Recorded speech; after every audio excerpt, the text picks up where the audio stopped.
o que a palavra de Deus nos diz? A gente muitas vezes sabe muitos versículos de cor, ou sabe alguns de cor, ou quando a gente conhece Jesus, ou quando a gente cresce, eu desde criança aprendi os versículos, os primeiros que a gente aprende, né, são o Salmo 23, a gente aprende João 3,16, não é? Salmo 23, é o Senhor meu pastor, nada me faltará.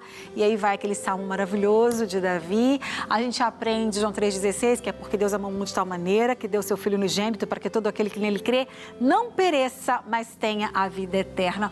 Um outro que a gente aprende muito é o que está lá em Marcos 16,15.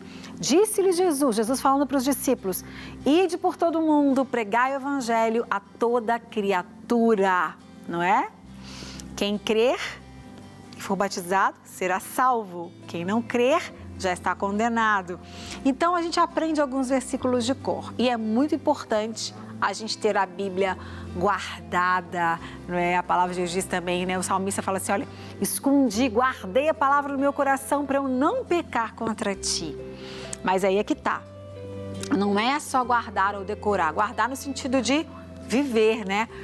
E decorar também é muito importante, mais importante do que tudo é viver a palavra de Deus.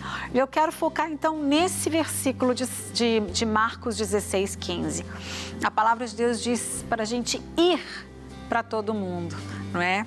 A gente precisa falar de Jesus realmente, como a gente viu na nossa conversa, no nosso bate-papo, as pessoas estão morrendo ao nosso lado. As pessoas estão morrendo de várias formas.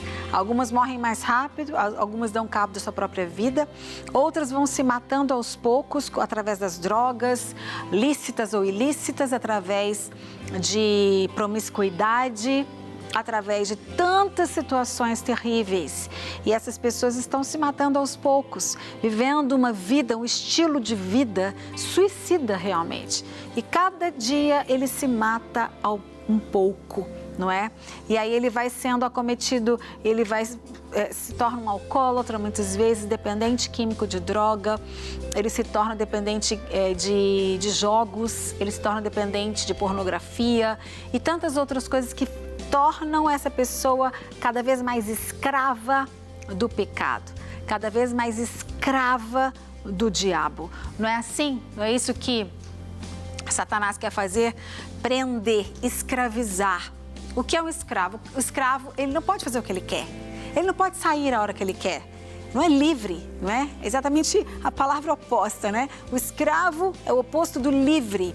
E a palavra de Deus diz que para a liberdade Jesus nos chamou. Que se o Filho te libertar, você vai ser verdadeiramente livre. E essa liberdade não é liberdade de eu fazer o que eu quiser. É livre do pecado, livre da escravidão do pecado. O pecado não tem mais domínio sobre você, diz a Bíblia para nós. O pecado não te domina mais, ou seja, você diz não ao pecado.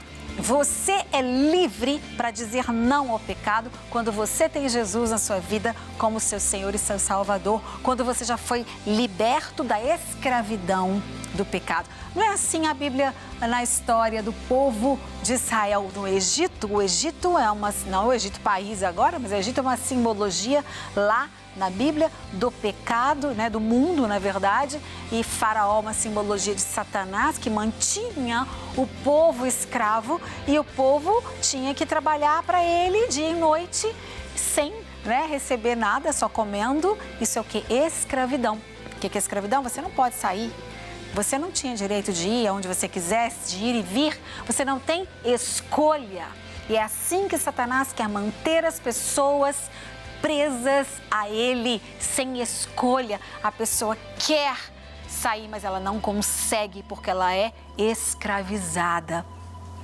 Mas Jesus veio para dar vida e vida em abundância. Satanás veio matar, roubar e destruir. Jesus nos diz lá no livro de João, mas eu vim para trazer vida e vida em abundância.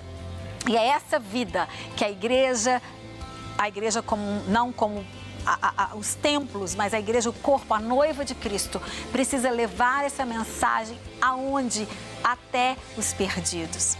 Então, às vezes a gente acomoda, né? A gente tem televisão para falar de Jesus, a gente tem os templos gostosos, confortáveis, com ar-condicionado, a gente senta e a gente convida alguém para ir à igreja, muita gente não vai entrar numa igreja até ele aprender a conhecer de verdade o que é uma igreja.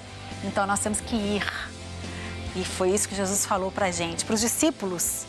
E você é discípulo de Jesus? Se você é discípulo de Jesus, você precisa atender ao ID de Jesus. Vá por todo mundo. Ah, se eu tenho que ir lá para o outro lado do mundo?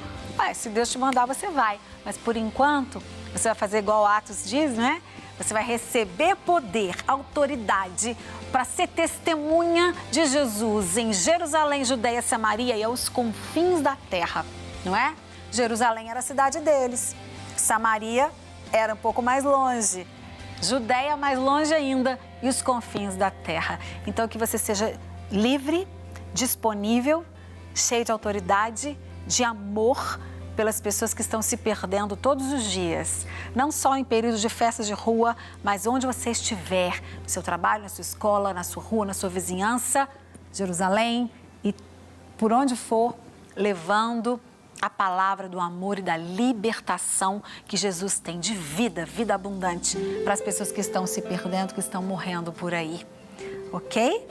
Essa é uma mensagem para mim e para você, para que você seja esse instrumento de Deus. E aproveite também as festas de rua e vá. Se você não vai viajar, não vai para lugar nenhum. E onde você for viajar, você seja esse instrumento de Deus. Não quer ficar um segundo por fora da nossa programação? Agora você pode nos acompanhar através das plataformas digitais. Não perca tempo. Acesse, curta e siga-nos. Fique por dentro de tudo o que acontece por aqui. Rede Super, inspirando você.